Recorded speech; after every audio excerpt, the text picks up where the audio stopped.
can be found sitting home all alone. You can't come around, at least please telephone. Don't be cruel to a heart that's true. Baby, if I made you mad for something I might. Hi, I'm Scotty Moore. Had 3 brothers, and my dad all played instruments. And it was 14 years difference between me and the next one up the line. And by the time I got around 10, 11, 12 years old, well, everybody was gone. My dad got old enough he didn't want to mess with it anymore, and that's pretty much tells the story. And I stayed out of school for 1 year, and my dad said it's okay. If you stay out of school, you got to help me on the farm, which I did. So he gave me an acre of cotton, and I bought a big Gibson flat top guitar with that proceeds off of that 1 acre of cotton. And that was that's when I started with Gibson. It's actually more than 50 years. But so then when I was 15, after I joined the Navy and played a bunch of Japanese lookalikes guitars in the Navy, and the frets were made out of beer cans, I'm sure, because he played 30 minutes and he was wore out.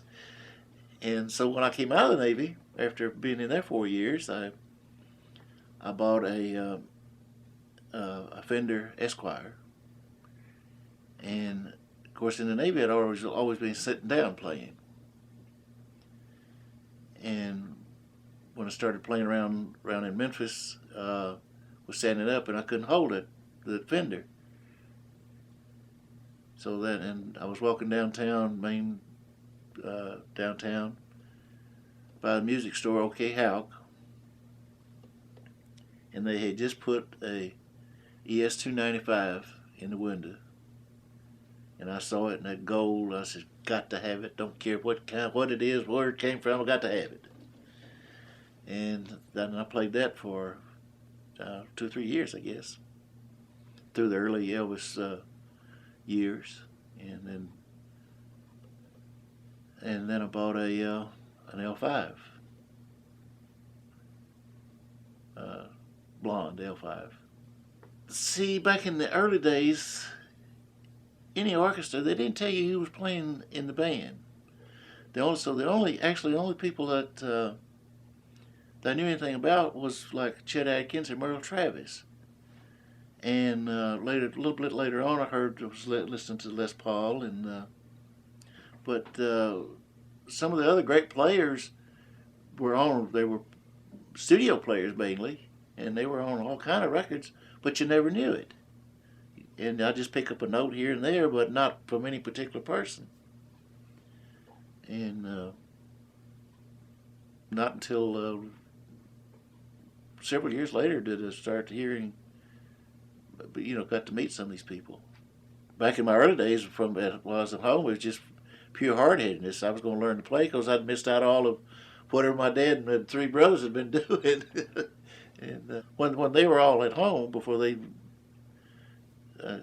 got married and left home, they were all playing. They had all played around home, but just nothing, not professionally. But trying to find somewhere to play was the biggest problem.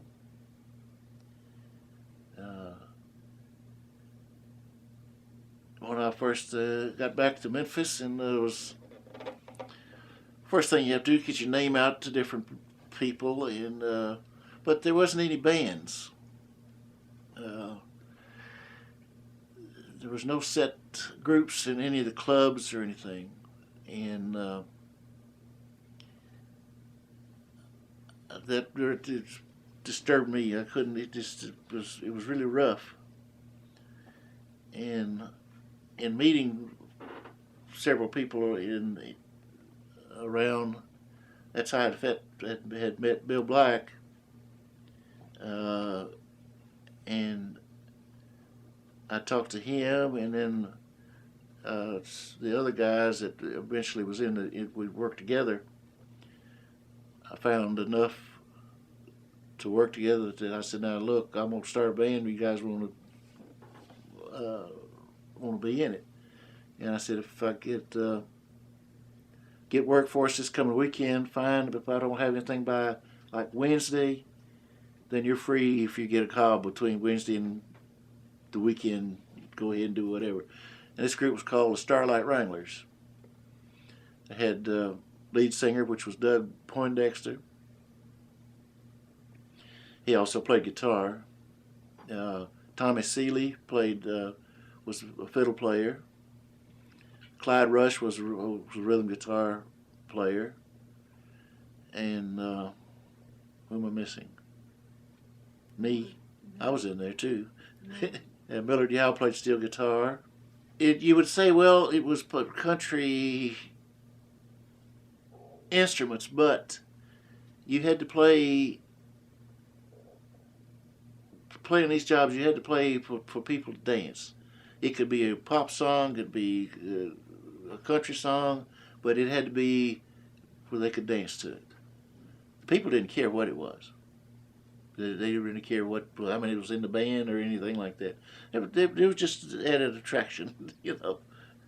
I had formed this group of guys I was telling you about, called Starlight Wranglers, and we got a radio show Saturdays, 15 minutes, and we could promote wherever we were playing that night, which helped a little. Then I found out that there was a Memphis recording service, that the guy had a record label also. So I went down to see him, which was Sam Phillips, and he agreed to let us come in. We went in and we just played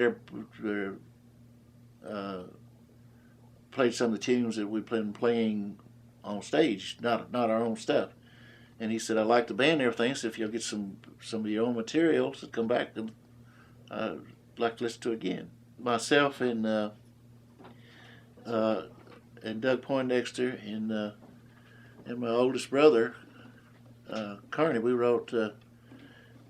sat down and wrote 2 songs. And then we went back in to call Sam, and we went back in and played these 2 things for him, and he liked them and put those out. So I already had some connection with Sun from this. And I think maybe might have sold 8 records, or maybe 10. I don't know. Never did get a strong count on it. But anyway, from that experience, I became good friends with Sam, and I'd drive by the studio a lot of times. If he wasn't busy, I'd drop in, and we'd go next door to Miss Taylor's restaurant and have coffee and just talk about the business in general. Nothing playing with anybody, just chit chat. And so one day, this was on a Saturday, I drove by there, and he wasn't busy, and we went next door and was having coffee, and Marion, his secretary, came over and was having coffee with us. And again, just chit-chatting about the business in general. Nothing, did you hear so-and-so or something, and that kind of thing. And Marion spoke up and said, "Did you ever think any more about that guy that was in here a few weeks back?" And he said, "No, didn't make any comment or anything."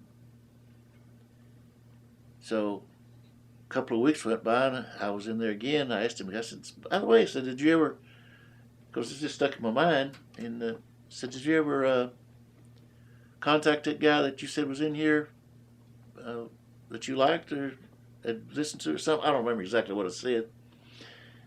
And he said, "No, I didn't." He turned to Marion again. Said Marion, go over and get that boy's telephone number and give it to Scotty, and said, and he turned to me and said, he still hadn't called his name now through all of this. And he turned to me and said when you get this number, said you call him and get him to come in, see what you think, or see what you think. And she came back, handed me the slip of paper, and I looked at it and I said, Elvis Presley, what kind of damn name is that? Just there again, we're sitting at a coffee table just chatting, you know. And so we left, and when I got home, I called, and his mother answered the phone, and I told her, I said, I'm working in conjunction with Sam Phillips down at Sun Records, and I'd like to talk to Elvis. She said, well, he's at the Suzors, I believe it was the movie house. Said, I'll have him call you as soon as he gets in. He should be in pretty soon. And so I guess about an hour later, he called, and I told him who I was and asked him to come over to my house the next day, and which he did. And Bill Black lived just a few doors down on the same street from me, and he came down also that same day, and I listened to him, and as we know from that on, well, all hell broke loose, didn't it? Okay, so that was on Monday night, and Sam came out. We listened to the thing we just cut, and I'm trying to remember what Sam had said. Said that he made some comment. I don't remember exactly what he said, but something. And he didn't say like this was a record or anything. But after I think it was the next night that he had made an acetate and took it down to Dewey Phillips at WHBQ, and to get Dewey's opinion on what he thought about it. And I'm sure you've read the stories where that Dewey called Elvis and asked him to come down to interview him, and Dewey had sit there and talked to him with the mic open the whole time, and he didn't know any of that at all. So anyway, he played the record, and he got the radio got so many calls for it, and then Sam had called me. This was on Monday, Tuesday, so he'd called me actually on Wednesday, because he had been down to Dewey's on Tuesday, had been down to Dewey's on Tuesday night. He called me on Wednesday, and Bill also, and I said, y'all got to come back in. We've got to do a B-side for a record for this. And that was, so we went in and went through this whole process again, played everything we'd played before, and sitting there, and Bill was sitting there. You ever seen somebody sit on a bass fiddle? Bill was sitting straddling his bass fiddle, and he started beating it and started singing in a high falsetto voice, Blue Moon of Kentucky. And Elvis knew the records, he knew the lyrics, he started singing with him, and that was the B-side. So we hadn't gone in to do a legitimate record or anything in the first place. We just went in, because all thing Sam wanted was a little music behind Elvis, because if you remember the old things that you used to have in fairs and whatever, that you could go in a booth and record your voice on, it had this little funky recorders, and I'm just real tinny and everything. Well, that's basically what Sam was him and his secretary was doing. The daytime people go in, and he wasn't doing this stuff. Tape was very new, and a lot of the things that we had put on tape the first night we were in there, he never kept. He erased them. He did keep 2 or 3 things, that were later released. Never could figure that out either. Because we did do a few things I thought was pretty good that he had raised. Sam had asked me and Bill come in. He didn't want the whole band, but he wanted to hear what else would sound like just on tape. So that's the reason it was just the two of us. Every time we went in after the first record, we'd go through the same process.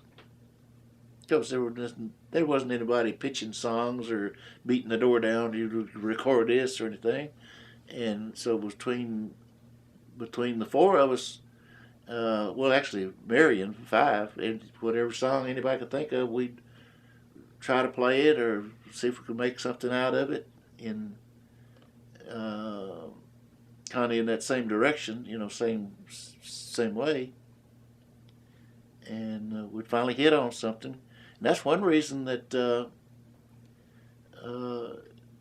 I think that he always ended up doing some of Sam's songs that he'd recorded on artists before, because he liked that kind of music. But that wasn't what he was trying to do him personally. It's stuff that he would do, I don't think, even with his folks at home, but it was stuff that he liked. Sam was getting orders in locally, record stores, and everybody was hollering and screaming they wanted the songs. And of course, he didn't have them, and he was trying to get them pressed. And it was probably a good, probably a week, maybe 2 weeks before he actually had any records. And I don't remember the exact counts, but they had a few thousand orders already just there in Memphis. And of course, then we played a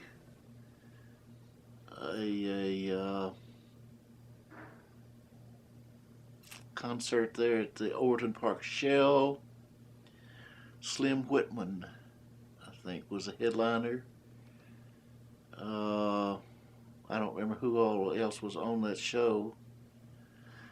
Bob Neal, who was disc jockey, had gotten us on that show. Because of course, the radio stations between him and Sleepy Eyed John, opposing stations, they already had the records going. One was playing one song and the other one was playing the backside. So it was that kind of thing going. And the interesting part about that is that when we did that show, the shell is still there, by the way. They repainted it and kind of spruced it up a little bit. But we'd only recorded that one song. So we went out there and did that, of course. And now, you're a guitar player. All right, you keep this in mind, and all the people out there that's watching, if you keep this in mind, especially if you play guitar, stand up, take the guitar, and play a rhythm. Now, but you got to raise up on the balls of your feet, both feet at the same time while you're playing. Now, in 1954, the legs were pretty big. Now, you're going to do a bunch of shaking and stuff, right? Or at least your clothes are.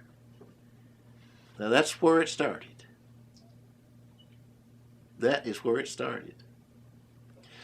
When we came off, we did two shows. We did an afternoon show and did a night show. But when we came off the first afternoon show, and Ed was coming in and he said, talking to Bob Neal, and Sam said, "What'd I do?" So those girls in the front row said they was laughing and carrying on. What'd I do wrong? He said, "Nothing. You didn't do anything wrong." He said, you was shaking. And Elvis was a very fast learner and a very anything that he'd do, if he could tell that the crowd liked it, he'd do it again. I mean, I'll give him credit. He could spot stuff. I was busy trying to find what key it was in. You know, you, you remember the old wiggling little finger? That's part of his stuff. People thinking it was natural. It wasn't natural. It was natural because he could do it naturally. It made it look natural. But it was part of the show. Well, of course, I had signed a contract for a year as manager. This was, we were all down at Sun one day, and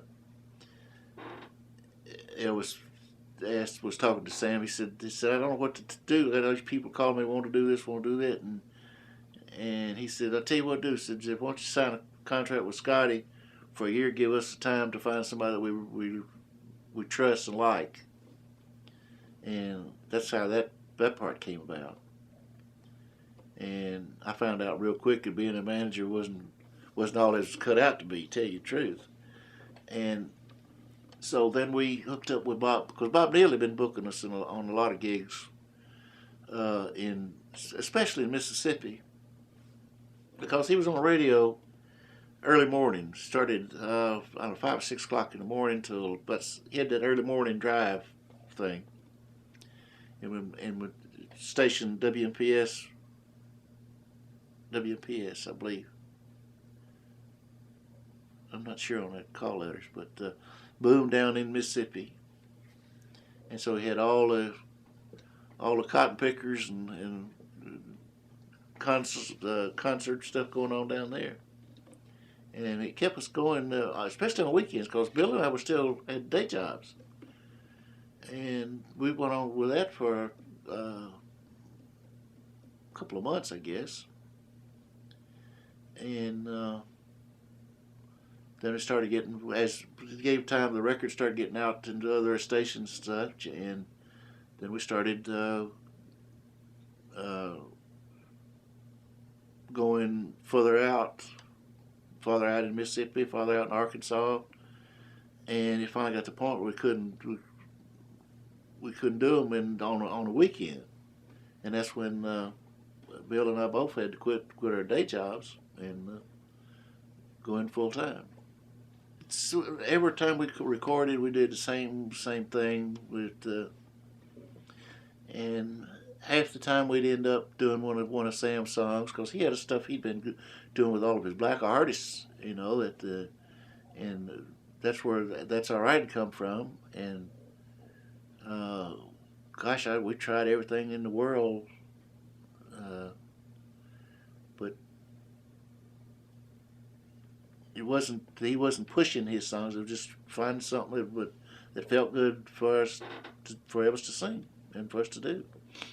Well, during that period, like I was saying, Bill and I had quit our day jobs, and we had signed.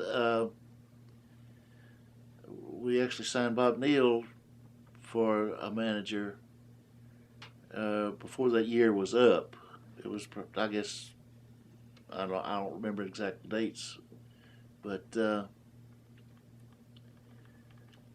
and then when we had quit our day jobs, then he started booking us out further away. And in the meantime, we'd gone to the Opry and got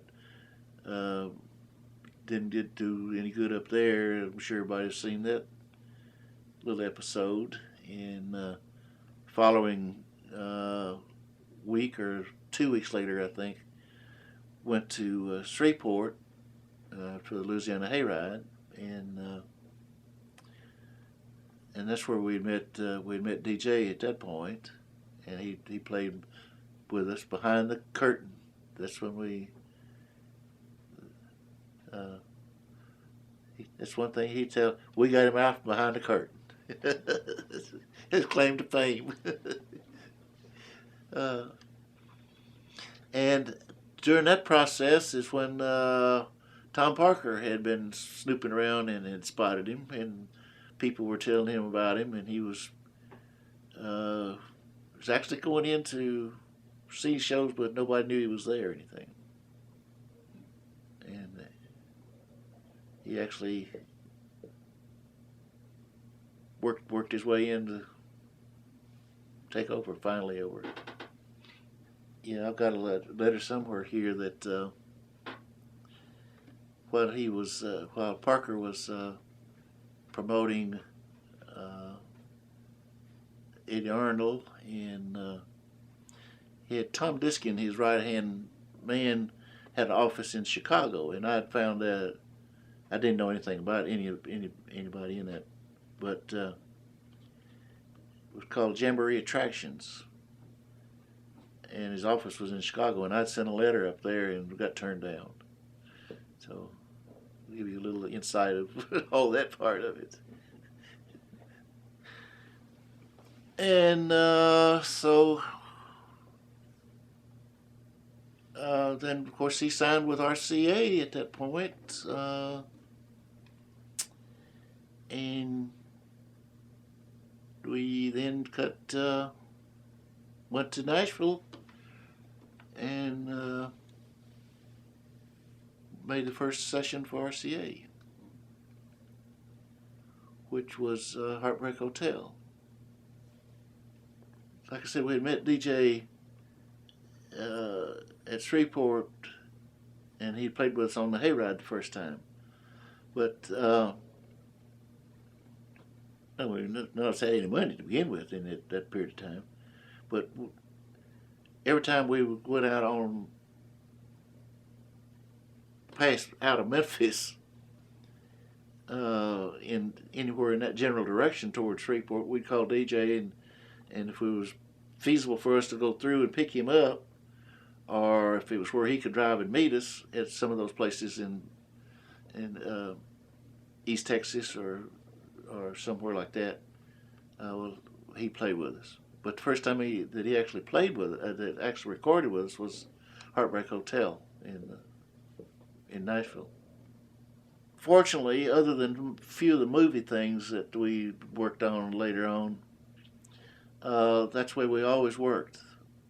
We'd go in, even after Elvis had at the publishing companies and all this, well, they'd bring in loads of big stack of demos and things for him to listen to, and we never would listen to them. We'd drink coffee or do whatever till Elvis picked a song out of the stack, and then once he picked a song out, then we'd listen to it, and then we'd learn it and try it and see if we could do it. But he never told anybody what to play. Everything that you heard in all those early days was just our own invention, good, bad, or indifferent. I mean, that was it. Yeah, like I said, of course, when we got into movies, there was a lot of things that they would. I hate to admit that we actually played on some of them, to tell you the truth. Things happened too fast back then. That was one problem. Like when I came out of the Navy, and actually when I had gone to see Sam in the very early days, I had a day job already. Went to work for my oldest brother at his cleaning plant, the University Park Cleaners, and learned to be a hatter. And hats was really a good business at that time. And I was very happy with what I was doing. If I could play a little bit on the weekend at a club, and till I had the day job, I'd be through by 2:30 in the afternoon, and I had a lot of free time that way. And just that I didn't see any need to do it. It wasn't high on my list. But after I got tied in with everything else, I could see. Then we were always going so much I didn't have time. When we started doing movies, and when he had us in the first 2-3 movies, like background or something. Well, sometimes it'd take them an hour to reset and do all that, and we were sitting around where you doing nothing, you know. So Elvis got me, said, well, I had to take my amplifier, because they didn't furnish nothing.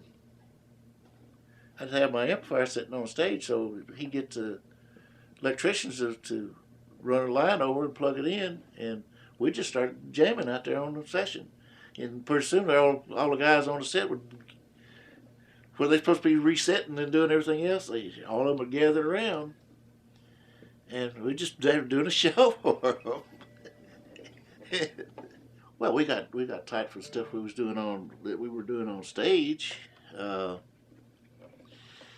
I used to fuss at DJ and Bill all the time when we was on the road. I said, we'd get together and work up some stuff. No. You be sure to lay a DJ when you see him today. Tell him, hey, no, hell no. The B-side was Helmet. Let's go to the bar. Let's get a drink. I'd have to bring all my drums up here to the room. I said, you play on a snag? No, don't do that. Hound Dog was the B-side of Don't Be Cruel. Those two were cut in New York. And I knew there was two that was cut, was released together and was both two-sided hit. Don't be cruel to a heart that's true.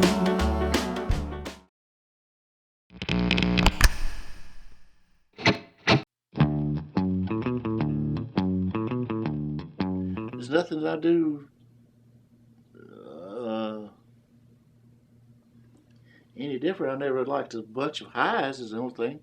But also, it's got to have a guitar cut. If it's recording, it's got to have enough that it'll cut through. It's just like a regular amplifier. The only thing is, it's Ray Butts built this amp for me after the record we did, Blue Moon, Kentucky, because it had Slapback on it. Sam had, he says that he discovered it by mistake. Now, I don't know if that's true or not, but you take the output of a tape machine and then run it back into another machine, and you get that slight delay from the two playback heads, and it gives it that slapback effect. And he was using that on the early records. Well, so we would go out and play at little schoolhouses or whatever. Well, it's always sounded empty because it had a better, with the slapback, it had fuller sound. And then I heard this amp, Ray Butts up in Cairo, Illinois, built it. And it actually has a tape in the bottom of it. It goes round and round, and you could adjust it, and I could get the same effect with that way. But that wasn't really. I kept my tone was about the same like it was just playing straight. It wasn't any different. First record I used it on was Mr. Train. Now some records I didn't use it. I wasn't using the effect on. I don't remember right offhand which ones, but some of them it just played just like it was a plain amplifier. All I did on Don't Be Cruel was.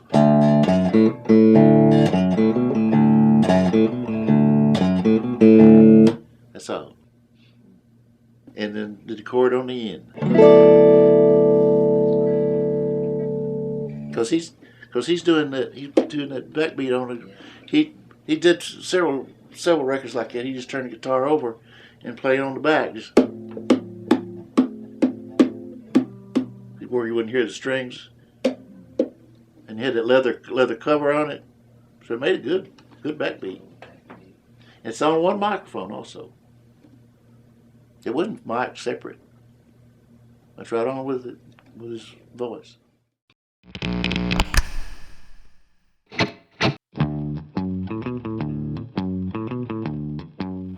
Scotty Moore's guitar tone is the quintessential rockabilly guitar sound, and that's based on a few important elements. The first being an archtop hollow body electric guitar, like his ES-295 that he played for most of those early recordings. And it seems to me that he tended to use the middle position for the pickup selector switch. In other words, combining the bridge and the neck pickup together for most of the sound. Maybe in some recordings he'd use the bridge as well. As far as the EQ on the amp goes, it's pretty even. One of the things he did mention in the interviews is that he didn't really like guitar tones that had too much treble in them. So you notice on the amp EQ here, I have them set in the middle. Although, of course, each amp is really different as far as the EQ. You just want to find a good balance and not get too piercing a treble sound. And one important thing is with the bass on a hollow electric guitar, it's very important to not get too much bass because the guitar itself has a good amount of bass to begin with, but if you add too much bass, it's really going to feed back a lot, especially at higher volumes. You have to be careful about that. And of course, the critical element behind the rockabilly sound is the Slapback Echo. Scottie's Echo Sonic amp that was designed by and built by Ray actually had a tape delay in the bottom of it, a tape head that actually would play back what he played about 100 milliseconds or about 100 milliseconds behind what he actually played, so it would actually echo it with a tape echo. And before he got that amp, he was playing, I think, through a Fender Deluxe amp in the early Sun records, things like That's All Right Mama, in those first sessions. He was playing just a straight tube amp like a Fender Deluxe. But Sam Phillips was actually, who was the engineer on those sessions, was actually using tape delay in the recording booth. So he would actually play what he had recorded through another tape deck and run it back in, and that echo was around that 100 millisecond, 115, 120 millisecond kind of area. And you can emulate that with a digital delay pedal or analog delay pedal. It's really not rocket science. You just set it so you get that quick repeat. And for those kind of sounds, it just kind of fills up the sound a little more. It's important that the echo is almost as loud as the actual note you're playing, if not as loud, and that it doesn't repeat too much. So that's just one or two quick repeats on things like Heartbreak Hotel. You almost don't perceive an echo after the sound so much as you just hear it fatten up the tone.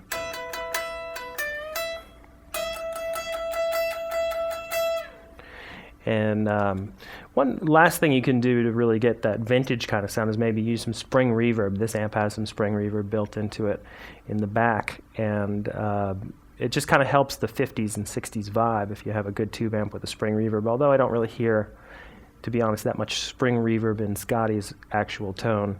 It definitely is part of the rockabilly sound. And if you do use the spring reverb, you just want to be sparing with it because you don't want to combine too much echo with too much spring reverb. That can really muddy up the tone. So that's the Scotty Moore guitar tone.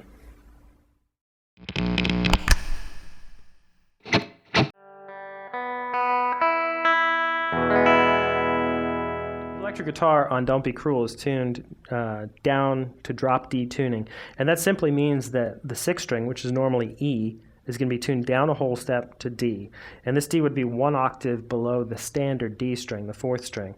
So in order to tune to drop D tuning, what I would do is pick the fourth string open to hear the regular D, and then pick the sixth string, which is E, and gradually bring it down, tune it down slowly, very slowly, and pick both the fourth and the sixth string, just like this, until you hear the octave below that. And it's maybe a little tricky at first, but what you're listening for is a consonance of sound. You want to make sure you don't hear this kind of dissonance where you hear the notes kind of rubbing against each other and causing that kind of waveform vibration. You want to hear it even out, and they sort of resonate together.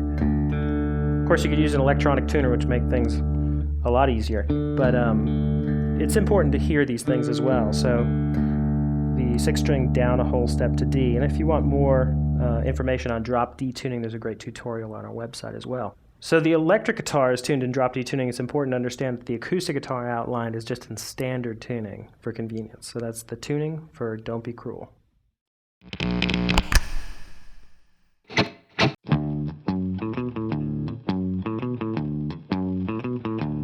You know I can be found sitting home all alone. This is Don't Be Cruel by Elvis Presley. The song's in the key of D, and the electric guitar is tuned in drop D tuning. And the electric guitar actually plays only on the intro and the outro. The intro riff is going to sound like this.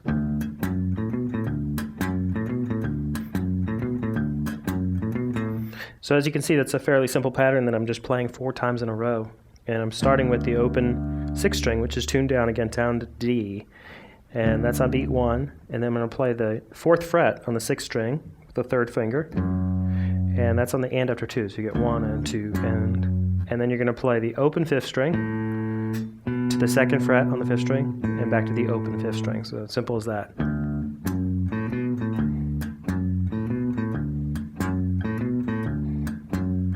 And light palm muting in the right hand, so you get them.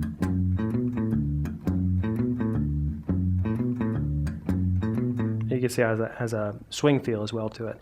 So that's the electric guitar intro for Don't Be Cruel. It's just you I'm thinking of.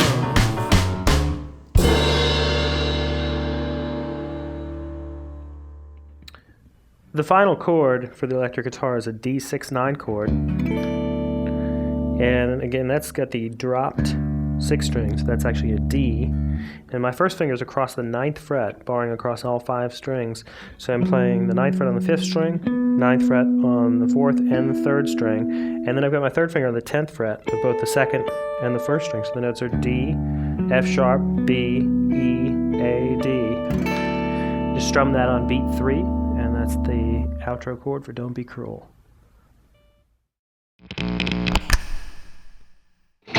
You know I can be found sitting home all alone. You can't come around. This is Don't Be Cruel by Elvis Presley, and this song's in the key of D in standard tuning, although there's really no acoustic guitar on the recording, and there's very little electric guitar just on the intro and the outro. I'm going to step you through the form of the song and the chord progression so that if you want to play it on acoustic guitar, you'll understand how it works. So it starts with the D chord, and really what we'll call the A section of the song will be a 12-measure progression. And so that'd be 4 measures of a basic D chord, to 2 measures of a G chord, back to 2 measures of a D chord, to 1 measure of a basic E minor, 1 measure of A major, and I happen to fret my A major chord with 2 fingers like this, and then back to 2 measures of D, so it'll sound like this.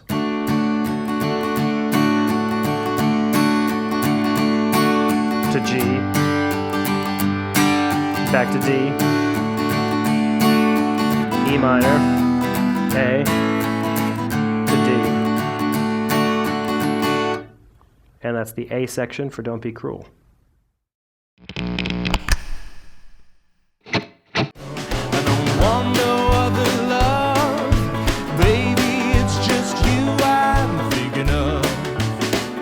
So don't be cruel.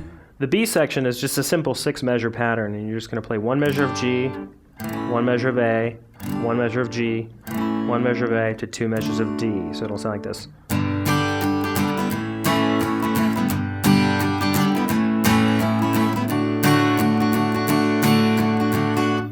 And the 3rd time through the B section in the song, you're actually going to stop in that 6 measure right on beat 1. So that 3rd time will sound like this. G, A, G, A, to D, like that. So that's the B section for Don't Be Cruel.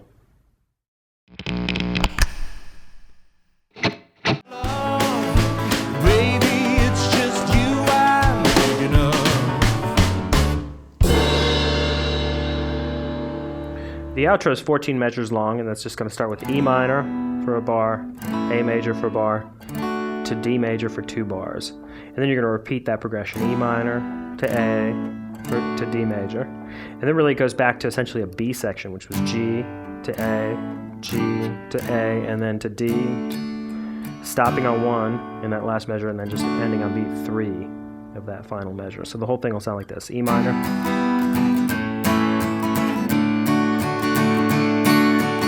E minor, A, D, G, A, G, A, D. And that's the outro for Don't Be Cruel.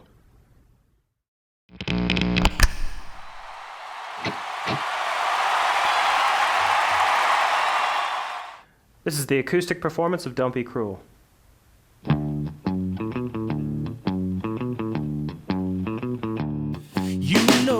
I can be found sitting home all alone.